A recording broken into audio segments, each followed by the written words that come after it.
yang Allah muliakan, yaitu Ashhurul Hurum, bulan yang Allah muliakan. Kalau kita beramal baik, lipat ganda pahalanya.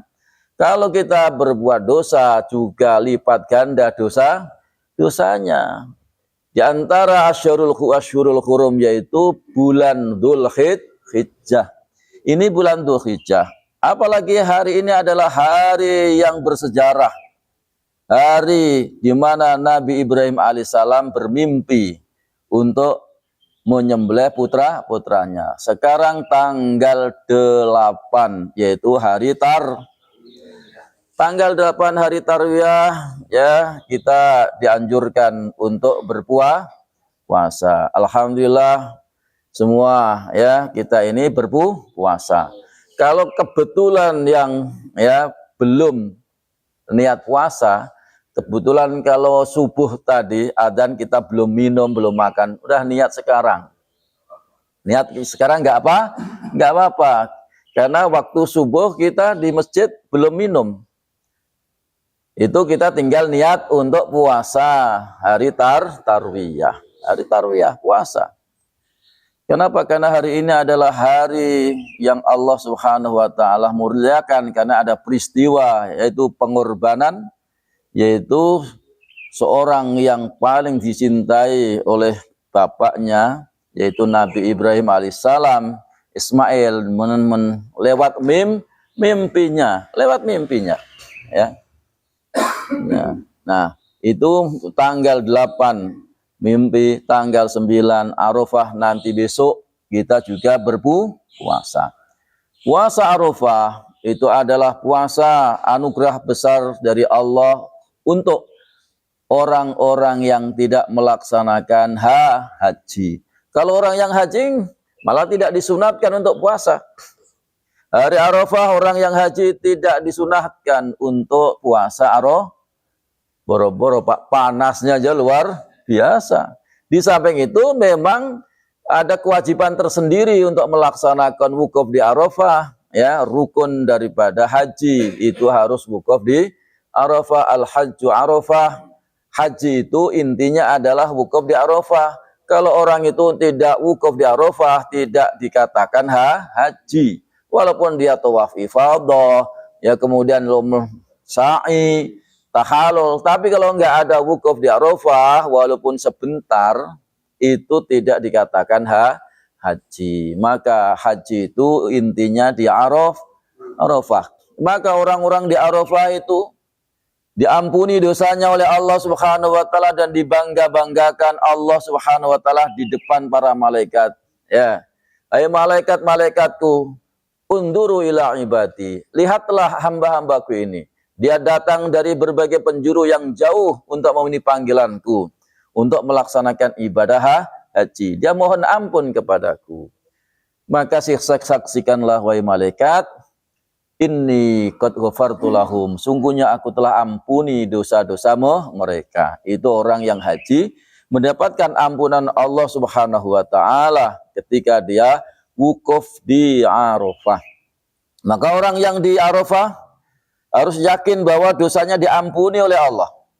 Kalau orang itu tidak yakin dosanya diampuni, itu berarti tidak diampuni. Kenapa? Dia was-was atau nggak percaya, ya, dengan janji-janji Allah. Ya, dia nggak percaya kalau Allah Subhanahu wa taala yang Maha Pengampun. Jadi harus yakin bahwa Allah mengampuni dosa-dosa kita. Kalau nggak yakin, nggak percaya, balik lagi nanti tahun depan haji. Terus yakinkan. 30 tahun tunggu, ya, tapi nggak usah 30 tahun, lewat furoda juga nggak bisa berangkat. Kenapa? Tahun ini memang luar biasa, ya, pelaturannya ketat. Pelaturannya lebih ketat lagi. Dan juga, ya, umroh juga ada pelaturan baru lagi, ketat lagi, Masya Allah, ya. Nah, ini mudah-mudahan kita semuanya, ya, ketat itu menurut kita, tapi maunah Allah, pertolongan Allah itu selalu ada, ya. Kalau Allah nolong, siapapun tidak ada yang bisa yang menghalang kalau Allah tolong, ya. Karena haji itu adalah panggilan, sehingga kalau yang tidak berangkat haji sudah daftar sudah bayar ya haji furoda 400 juta ya nggak berangkat, ya berarti yakinlah bahwa memang Allah nggak manggil kita ya, nggak dipanggil oleh Allah, ya udah berarti tahun depan ada harapan lagi. Jangan putus asa ya. Tapi kalau yang sudah hajinya berkali-kali ya lebih baik untuk yang lain. Kalau sudah berkali-kali, kecuali petugas. Ya, kalau petugas memang ya, kalau nggak ada yang bimbing, nggak ada yang dia bisa membimbing gimana? Pembimbing juga berkali-kali. Tapi kenapa ya nggak bayar, nggak bayar. Jadi berkali-kali dia karena ada tanggung jawab membimbing ya orang-orang yang melaksanakan ibadah haji. Nah itu. Insya Allah mudah-mudahan kita berangkat haji semuanya. Amin. Kalau enggak juga umroh insya Allah. Kalau mau umroh besok Agustus saya bawa jamaah umroh insya Allah. Baik. Kemudian yang ketiga tadi apa? Kita takut. Jadi ayat ini taat kepada Allah, taat kepada Rasulullah, dan takut jangan sampai berbuat maksiat. Lebih-lebih di bulan yang Allah muliakan. Maka insya Allah besok kita puasa Arafah semuanya. Sehingga apa? Sehingga orang yang haji diampuni oleh Allah. Orang yang enggak haji Allah sunnahkan, perintahkan untuk puasa Arafah. Maka puasa Arafah ketika Nabi ditanya, Su'ila Rasulullah SAW an sawmi yaumi Arafah, faqala yukaffirus sanatal madiyah wal baqiyah.